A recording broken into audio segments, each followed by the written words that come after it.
It starts in childhood. It starts with living in a place where it's difficult to find friends and have a real-life social group.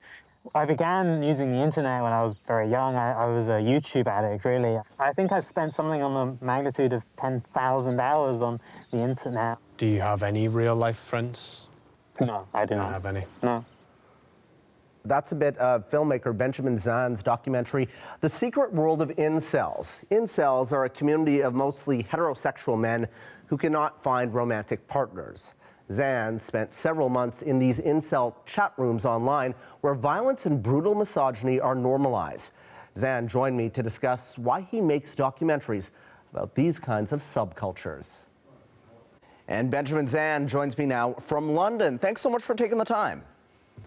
Yeah, thanks for having me. So I understand that you wanted originally to be an astrophysicist. How does it go from that to now a documentary filmmaker? That is a good question and fantastic research.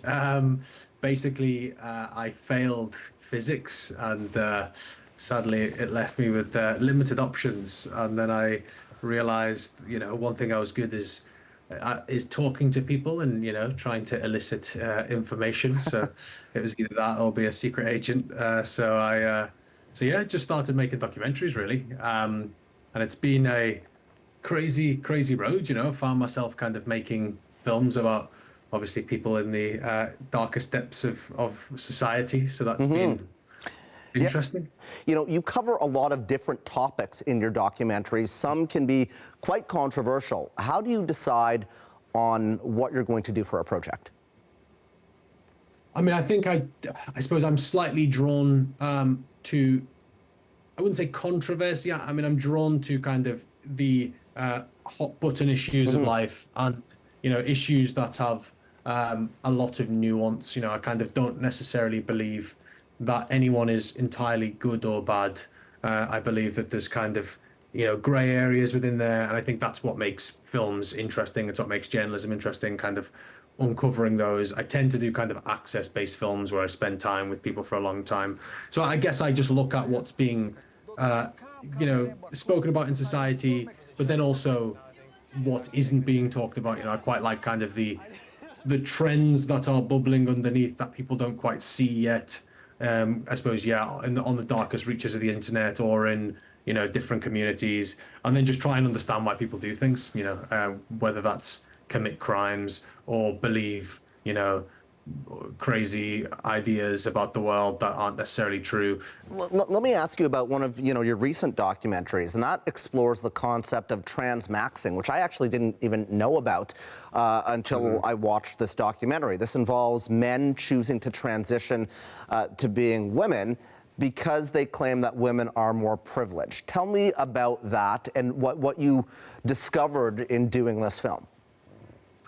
Yeah, so that idea actually came from the world of inceldom and the kind of world of the black pill, which is where I've made quite a few films over the last few years. So I did a film called The Secret World of Incels, which I think aired on CBC. They're just angry and frustrated young men who are in the position where they have convinced themselves that they are unable to ever be able to have sex, or they see women as being this kind of different species that is either going to reject them anyway or is going to cheat on them anyway. And through the research of that film, I'm making another film about looksmaxing, which is this idea that kind of the entire value of a human being is based on their appearance, their jaw shape, their height, and the world is so just simplistic that you have to look a certain way, and if you look that way you get everything. If you don't, you don't get anything.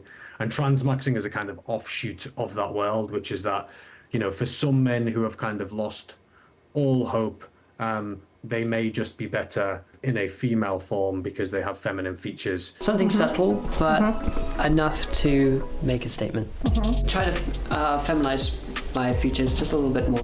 It's obviously an unbelievably complicated topic. It is niche and it's not reflective of the kind of wider trans community. And I think the reason for exploring it is to kind of understand these internet subcultures who kind of delve into these conspiracies, and as I said, the kind of genesis from it is the world of kind of inceldom. So it's trying to understand why somebody would make such a choice, and kind of where those beliefs came from. I want to ask you about incels in a moment, in the documentary that you did, The Secret World of Incels. It was fascinating to watch. But on some of these topics that you're doing, for example, like transmaxing, I said, I didn't know about it. Do you ever, has this come to mind when you look at a topic like this, that yes, I want to explore the rationale behind this. I want to talk to some of these people. I want to have access. But then also with, if I put this film out there, is it in a way promoting this?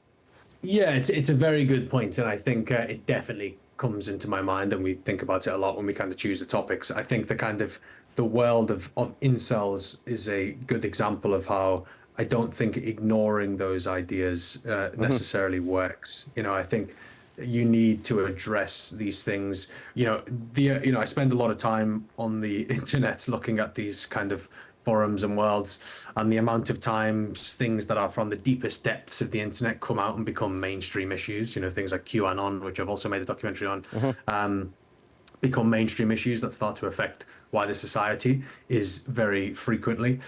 So I think it's trying to address these topics in a way that kind of challenges it, kind of tries to understand where it's coming from, clearly shows the issues with it, but kind of gets a look at it before it becomes a giant topic that's being spoke about as if it is right. Kind of, or something terrible happens in the case of incels, and people are blindsided and don't really understand that this thing was even a phenomenon in the first place. So what I'm hearing is that you want to bring some of these issues out of the shadows, and I don't think a lot of people in this country knew about the world of incels until there was a horrific attack here in Toronto where a young man ran over people with a van, and he identified as an incel.